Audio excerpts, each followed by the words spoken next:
of the bat. Finally, through the defences. আন্তর্জাতিক অঙ্গনে ২০ বছরের বেশি সময়ের খেলোয়াড়ি জীবন জেমস অ্যান্ডারসনের। ক্যারিয়ারের ইতি টানার দিনক্ষণও চূড়ান্ত করে ফেলেছেন এই কিংবদন্তি। চলতি বছরের জুলাইয়ে ওয়েস্ট ইন্ডিজের বিপক্ষে লর্ডস টেস্টই হবে তার শেষ আন্তর্জাতিক ম্যাচ।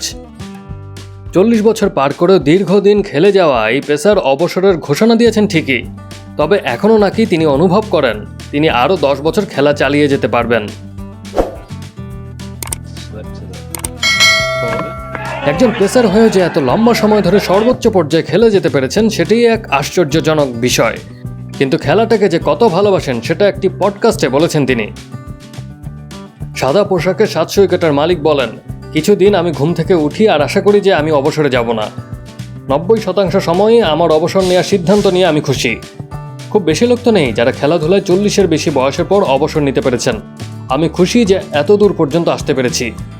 ৪২ বছর পূর্ণ করে ফেলার কাছাকাছি চলে আসা ইংলিশ পেসার বলেন, আমার মাথায় এমন ভাবনা আসে যে আমি আরও ১০ বছর খেলে যেতে পারবো।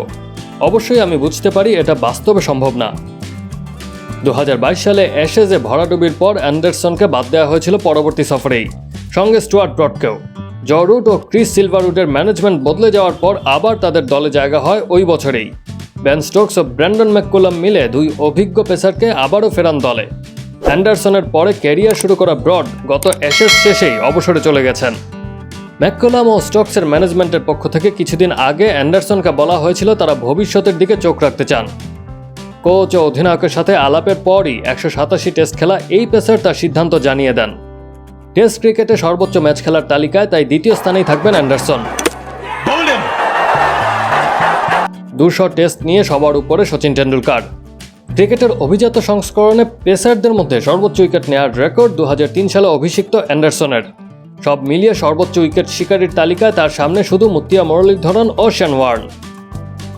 ওয়ার্নকে ছাড়িয়ে যাওয়ার জন্য একটা ম্যাচই হাতে আছে ইংল্যান্ডের কিংবদন্তির কাছে।